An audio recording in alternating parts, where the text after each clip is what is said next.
Allahu Akbar, Allahu Akbar, Allahu Akbar.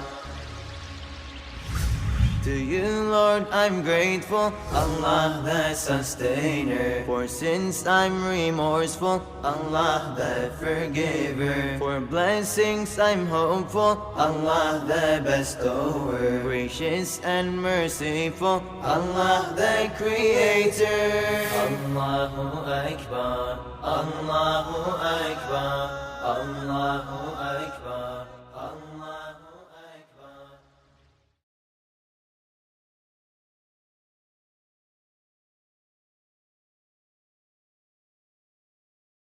بسم الله الرحمن الرحيم والحمد لله رب العالمين والصلاة والسلام على أشرف الخلق أجمعين محمد وأهل بيته الطيبين الطاهرين اللهم صل على محمد وآل محمد.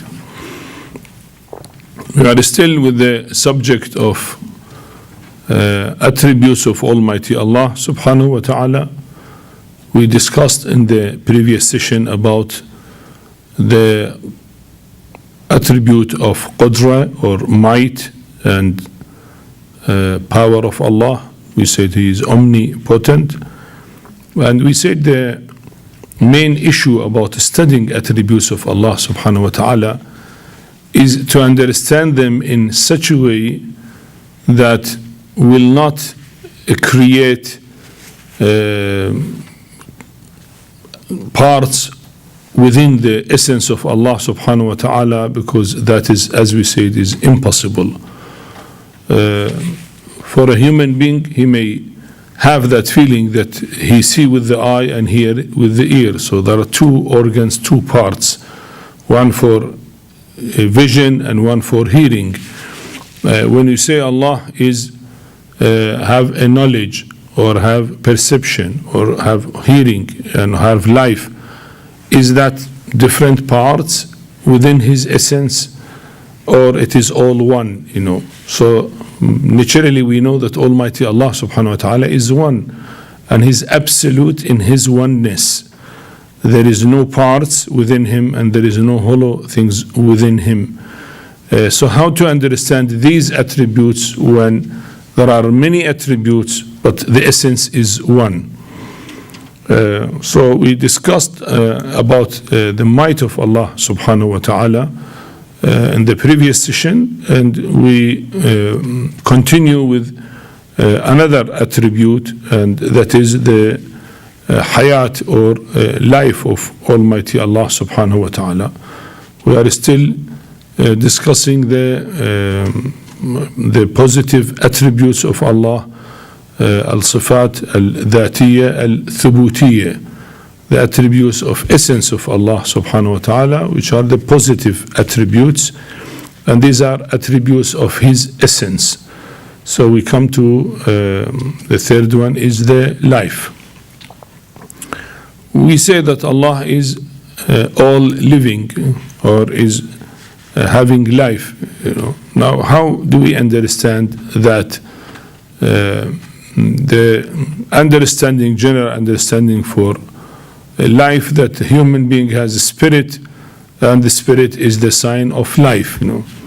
So for Allah subhanahu wa ta'ala, naturally there is no His essence and extra spirit there. So what do we mean by life of Allah subhanahu wa ta'ala? When you say He is all living, He is alive. That, as you said, to be understood in such a way that will not create any parts within the essence of Allah subhanahu wa ta'ala. Now, what is definition of life? This is very, very difficult to define what is life. Even in the medical term, when the doctors discuss that a patient is alive or dead, they cannot really give a definite attribute for life. What is life? They feel it, they know it, but they define the life with its attributes, not with itself. What is it? There's a sign of life is that the living being is moving, for example. For a human being, this is a sign of life. Heart is beating. The brain is still working. The blood is moving in the vessels. If a patient reached in a state, his heart is stopping, and after a few minutes, the brain stops any activity, so you say death has happened. So life is not there. Now, what was there which is now not there? That is the real essence of life. There is no clear definition about it. We define life with its signs. So a sign of life that the heart should continue beating. Now, what is life which makes the heart beating? What is life which make the brain working? And then after, let us say, circulation of blood, other organs of the body are alive. When we come to one single cell, it has no heart, no brain. So how do we know that this single cell is alive or dead? How do we define it? You say, what is the life itself? So you say, okay, it is alive because life is there, or it is dead, there is no life there. Again, here they go to the attributes of life. They say, well, generally they say signs of life are that that being is showing an activities like eating and having excretion. Growth is a sign of life. Reproduction, to have children and produce, or even a cell can multiply. And movement, and with perception. So these are general signs of life. If a being can move, then you say alive. Sometimes it's paralyzed, cannot move, then you see to other signs. Is that possible to have reproduction, possible to eat, possible to feel? There is perception, or to see. And so these are only signs of life, not really, as we say, definition of life. So you see, life is that ability which, if it comes in a human being, will get these signs. So these are the signs of life we understand. Life is common between a human being, animal, and plants. But still, its signs are different, not the same. The life with the plant, there is a growth, but maybe perception is not very clear. Well, some of the plants, there is perception in them, but some, not all of them. That feeling, hearing, seeing, understanding, moving, all that is not there. Or let us say special, some of the plants might move, might feel. Some of the trees or flowers, it has open, and when a fly comes inside, it closes in order to eat the fly. So these are only special types of plants, but generally the trees are not feeling. So you say when it has only growth, but no movement, no perception, no thinking, no understanding. And when the life come an upper stage of life, both are life, but still there are stages. One stage at plant level. The second stage at animal level, we say the animal have perception, move also, can move, understand. But the only thing, it does not have power of no understanding, no reasoning with him. And from the animal, when you come to the human being, you say the human being has the power of feeling, sensation, has the power of movement, there is a growth, and beside that is thinking human being. Well, there are details, we are not going to discuss the difference between understanding of the animal and the human being. You say the animal, what shows that animal is understanding and aware or learn, let us say the dogs can learn a few words, even you can talk and understand what you say. these are not really by his wisdom of the brain, It is by his innate understanding, his innate nature. Because the dog can add only that. The monkey has different thing. The fly has a different thing. The bee has a different. Each animal may do some activities, may have design in it. The bees build very beautiful house, but does not mean it has a brain to make an architectural design. No, it is not doing by thinking. That is by nature, like eat by nature. It's innate, is like that. Created to understand, only to do that without even thinking.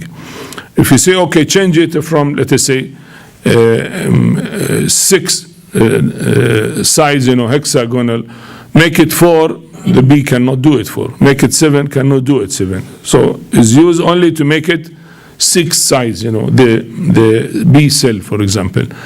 So it is not coming from thinking. It's coming from its nature, or that is its instinct. Well, God put that instinct in each animal. So you see, animal is doing certain things, and that is why such. And all other animals, they do the same. When they are born with that nature, not adding, not developing, not learning from experience of others, and adding to it. No, that is not. So that is the difference, let us say, between thinking or understanding or knowledge of the human being and the animal. So we say again, life is there with the animal, and then comes life with the human being. So these are levels of life. But if we get all the signs of life in general, without going into those details, we say that, generally speaking, there are 2 main attributes which are signs of life. One is to be active, activity, and second one is understanding or feeling, which part of the feeling is perception, and then you feel, you understand, you have a knowledge. And activity, as we said, is a growth, is eating, is drinking, is having reproduction and moving from place to place and so on. So there is such type of activities. So the 2 main signs for life are, first is awareness, understanding, thinking, perceiving. That is one. The second one is activity. So if these are there, so you said signs of life are there. Whether it is in human being or animal or plant, but these are the general signs of life. Animal is active because growth is there, while maybe perception is very weak, not shown with the animal, very with the plant, shown better with the animal, much more in way of thinking and understanding and reasoning with the human being. But all are still activities of life. Though there is a wide range of attributes between plant and the human being, but still these are levels of life. That is at a certain lower level, this is at a higher level. Now if you come to a divine level, higher level than life, well, again, it is a sign of knowledge, perception, understanding, activities, but not in the sense of human being, that there is a brain, there are cells, and then it is linked with the cell, whether there is a spirit or there is a reasoning, and that reason is doing that activity. It is not in that sense, because as we said, the essence of Almighty Allah subhanahu wa ta'ala is one, and absolute in His oneness. So there is no parts there, one part for knowledge, another part for might, the third part for life. That is not there. All the essence of Allah is knowledge, all of Him is might, all of Him is life. So we understand it in this way, that no parts in it within the self of Allah subhanahu wa ta'ala, we cannot imagine any parts, and that is the pure understanding of Tawheed. Now what is the proof that Allah is alive? Well, though it is clear, but sometimes you need to prove it, because some people nowadays, they put this argument. They say, suppose we believe God created this universe, but he is dead. He created and died and finished, so the universe is running by itself. No. First of all, we say that Allah subhanahu wa ta'ala as a cause has to be existing continuously in order the effect to continue.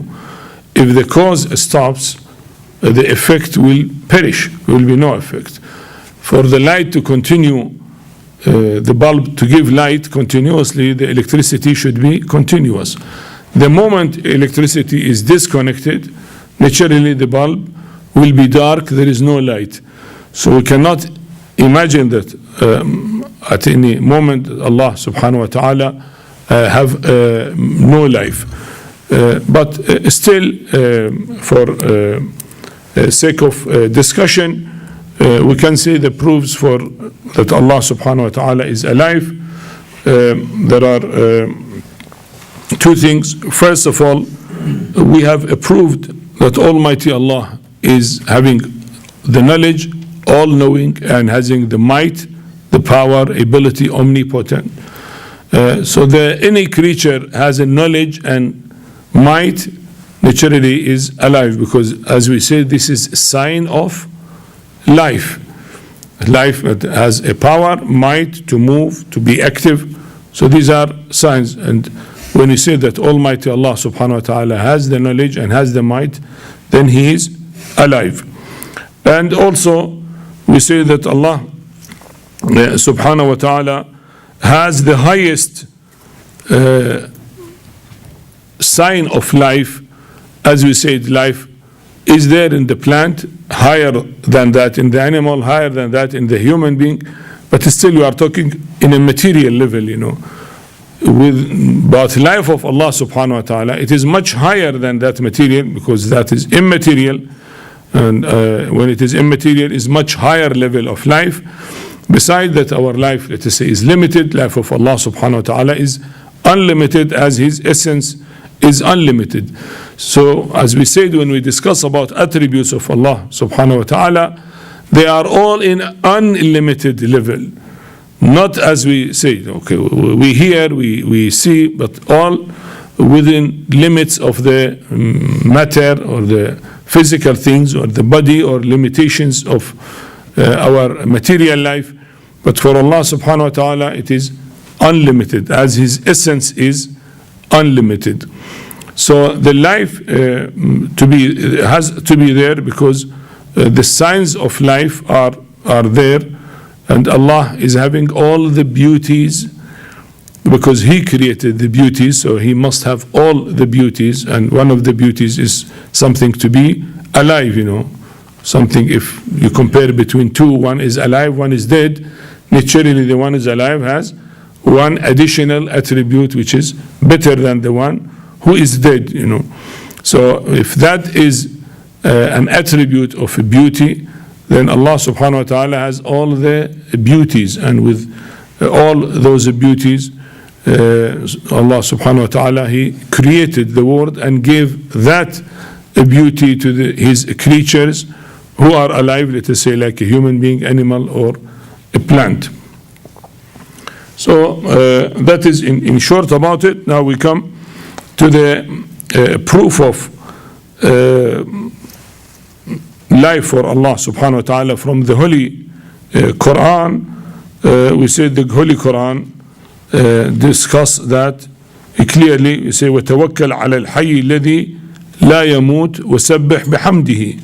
You have to depend on the living who will not die, and glorify him by praising him in Surah Al-Furqan, ayah 58. So Allah is the living who will not die. Or in Ayat Al-Kursi, Allahu la ilaha illa huwa al-hayyul qayyum. Allah, there is no God but him who is alive and subsistent. In Surah Al-Baqarah, ayah 255. So here, again, the Holy Quran discusses that Allah subhanahu wa ta'ala is alive, and related that attribute to Allah subhanahu wa ta'ala. We see in traditions of Ahlul Bayt salamullahi alayhim that point is also mentioned. For example, in a hadith from Imam al-Baqir alayhi salam, إن الله تبارك وتعالى كان ولا شيء غيره نورا لا ظلام فيه وصادقا لا كذب فيه وعالما لا جهل فيه وحيا لا موت فيه وكذلك هو اليوم وكذلك لا يزال أبدا. The general translation that Almighty Allah subhanahu wa ta'ala was and there was nothing with him. He was light when there is no darkness with it. He was truthful and there is no falsehood with him. And he was all-knowing, there is no ignorance with him. And he was alive or all-living, there is no death with him. And also he is like that today and will remain like that forever. Because Imam started, Allah was, is, and will be in the future the same. So one of the things mentioned that Hayyan la mawta fi, Allah is alive, but there is no death with him. And another tradition from Imam Musa ibn Ja'far alayhi salam, إن الله لا إله إلا هو كان حيا بلا كيف, and the end of the hadith says كان عز وجل إلها حيا بلا حياة حادثة بل هو حي لنفسه.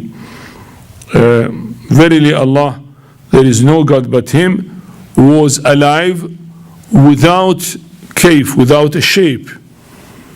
You cannot say in what shape, what way he is alive. You know, that way and shape and design and all are signs of material things. Allah is immaterial. So how, what shape he was alive, you cannot discuss. He was alive without any shape. And then the same hadith continues that Almighty Allah subhanahu wa ta'ala was ilahan hayyan bila hayatin haditha. He is God alive without a contingent life. So his life is eternal because, as we said, it is part of his essence. And as we said, the essence is eternal. So naturally the life is eternal. We should not misunderstand that God was there then become alive. He got an additional thing, life. No, the life is part of the essence and he is life itself. And that is how we should understand him. So here what we can say from this hadith at the end, بل هو حي لنفسه, he is alive for himself. As we said, and we repeat that point because it's very important and we should keep it always in our mind when we relate an attributes to Almighty Allah subhanahu wa ta'ala. These attributes should be mentioned in such a way that will not make tarkeeb, no compound, no complexity in the essence of Allah, in any way of complexity, and we discuss that. Sometimes it's physical, sometimes it's even by thinking, by imagining, by any way of complexity. There is no complexity with the essence of Allah. Allah is one and absolute in his oneness. His oneness is not similar to oneness of other beings, you know. So here when he said he was alive for himself, mean all his self is life, as all his self is knowledge, and all his self is might. Not that there are three parts. One part deal with the power, another part deal with the knowledge, the third part is the source of life. No, it is not parts. It is all one, and these are manifestations of his essence, subhanahu wa ta'ala, the exalted, the sublime. When activities, let us say perception or knowledge, shows, then we say these are signs of life. You say he's alive. When we know that Almighty Allah subhanahu wa ta'ala knows everything he created, we say Allah has knowledge. When we see he has might and his power control everything in the universe, so as we discuss about the power. But all what we discuss is actually one essence, not different features in that essence. It's all one. That is why in some of the hadith they say, Allah, all of Him is knowledge, all of Him is might, and all of Him is life. Not part is for that, part for all is one. When you see the effect of knowledge is there, so you say Allah knows, When you see effect of might and power is there, you say Allah is powerful. When you see signs of life is there, you say Allah is alive. So that is how we should understand this attribute of Allah subhanahu wa ta'ala. We come to other two attributes of the positive attributes, as-sami' wal-basir. Allah is all hearing and all seeing. And again, when we hear about hearing, our mind will come to the organ of hearing, and that is the ear. Or seeing, we come to the organ of the vision, and that is the eye. But Allah subhanahu wa ta'ala, in what sense we say He is all hearing, all seeing? Naturally, as we discussed, Allah subhanahu wa ta'ala has no parts. So no organ for eye, no organ for ear. But we understand all hearing that Allah is hearing without an organ, without a physical part. Hearing, seeing without physical organ as a human being has. Some say meaning of all hearing and all seeing is His knowledge. He knows what He should hear, and He know what He should see. What we see, for example, He know. So the meaning of all hearing and all seeing is His knowledge. That is, certain scholars, they explain it in that way. Okay, that might be accepted, but still, there are two attributes.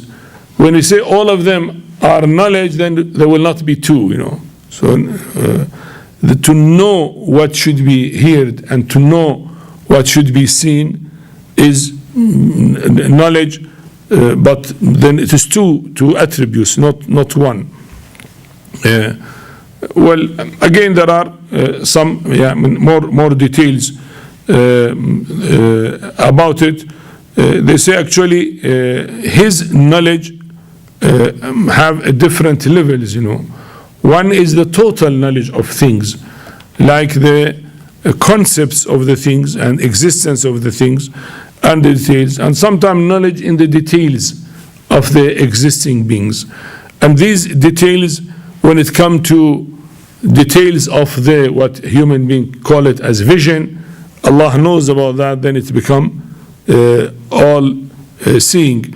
When it comes to know what these waves in the air which make the sound are there, so that knowledge becomes all hearing, because when we hear, we hear the waves in the air, and that waves come to the nerve, and the nerve will go to the brain, and the brain will analyze it and say this is the meaning of these waves. So still the meaning of the waves, the wave carry meaning, but we cannot understand its meaning unless it goes through our ear and go to the brain. But Allah knows that even without an organ. So these are particular knowledge about these things, and we say Allah is all hearing. Well, this attribute is mentioned in the Holy Quran for Allah subhanahu wa ta'ala. Wallahu sami'un basir, or sami'un alim. It comes in different, like Wallahu yasma'u tahawurakuma inna Allah sami'un basir. Surah Al-Mujadila ayah 1. Allah is hearing your conversation, your discussion, and He is all hearing, all seeing. And sometimes use Sami'un Alim. He is all hearing and all knowing, أن تبروا وتتقوا وتصلحوا بين الناس والله سميع عليم in Surah Al-Baqarah ayah 224. So to do good and to be pious and to have a to reform the relations between the people. All that is praised. Then it says, and Allah is all hearing and all knowing. So it shows that knowledge and hearing and seeing is one type, but maybe in details there are more details, as he has knowledge of the things in general, as we said, and we discussed how the knowledge happens when the things are present in our mind. I mean, our knowledge, the physical knowledge, when things which are on the outside become present through their picture in our mind, so we know them. But the knowledge of Allah subhanahu wa ta'ala is not that type of acquired knowledge, is direct presence of the things in view of Allah, because Allah is encompassing everything and all His creatures are under His control. So everything is known to Almighty Allah subhanahu wa ta'ala in that sense by their presence. So what should be seen is also present with Allah. So it is knowledge, but that type of knowledge is what to be seen. What to be heard, let us say the waves of the air, are also present with Allah subhanahu wa ta'ala. So Allah hear that in the sense that has knowledge about that and understand that. Not that there is organ to hear it like a human being, he needs organ for that, but Allah subhanahu wa ta'ala knows that. Still there are waves that a human being cannot hear, as you know. Below 20 decibel or above 20,000 decibel, a human being cannot hear. Some of the animals can hear, but a human being cannot hear below and above, below 20 and above 25,000. So there are a lot of other sounds which a human being cannot hear. So there are waves, has a meaning, but our organ is weak to hear it. Also in vision, there are distances we can see maybe for a short distance, not for a long distance. So all that to be seen or to be heard, because its knowledge is present with Allah subhanahu wa ta'ala, we say He is all hearing and all seeing. Now the question comes, since these two attributes, hearing and seeing, are related to Allah, because Allah knows that and is said about Him, okay, can we say Allah is also tasting because He knew what to be tasted? Can we say Allah have feeling as we have perception of feeling? Allah is all feeling, all tasting, all smelling because He smells things? Well, the answer, no, we cannot use these attributes to Allah. Why? Though these attributes are right, Allah knows the smell of what to be smelled and knows the feeling what to be felt and have that ability. But Asma'ullah al-Husna, the beauty names of Allah subhanahu wa ta'ala, we say tawqifiyya, mentioned as they are. They are 99. The attributes of Allah are unlimited. But 99 were mentioned, and these are the Asma'ullah al-Husna, the names of the beauty of Almighty Allah subhanahu wa ta'ala, only 99. Among them was mentioned Sami'un Basir, and the Holy Quran also mentioned. But it was not mentioned in the Holy Quran that Allah is smelling or is tasting by tongue or feeling by skin. And that is not mentioned, though generally it is true. Allah of course know the paper I put, is it rough or thin? The cloth is rough or thin. He has that knowledge, but that is not mentioned. Whether the food is sweet or sour, Almighty Allah knows about it, yes. But we do not say that Allah is tasting, for example. The odor of the perfume, whether good or bad odor, whatever, Allah knows that, but we do not say Allah is smelling. These are not mentioned for Allah subhanahu wa ta'ala. That is why we are not allowed to mention it as names of Allah subhanahu wa ta'ala. But as knowledge, yes, we say Allah knows everything, so He knows that and He knows more than that. Whether what we smell or what we cannot smell, because again, our smelling, our feeling, our tasting, all are limited. there may be many other tests that we cannot test. We test either sweet or sour or bitter, and these are what we feel. Maybe there are other types of tests that we cannot test them. Only that what we know. So Almighty Allah, as we said, His knowledge is unlimited, but still for His names, beauty names, it's a name of Allah, we cannot add from ourselves. 99 name of beauty of Allah is mentioned, and we have to mention only those names. Well, in the Holy Quran, about 128 names were mentioned for Allah subhanahu wa ta'ala, but it still said Asma'ullah al-Husna are 99. The rest are names for Allah, but not these names of the beauty. And in Dua al-Jawshan al-Kabir, there are 100 name and attribute for Allah subhanahu wa ta'ala. Sorry, not 100, 1,000.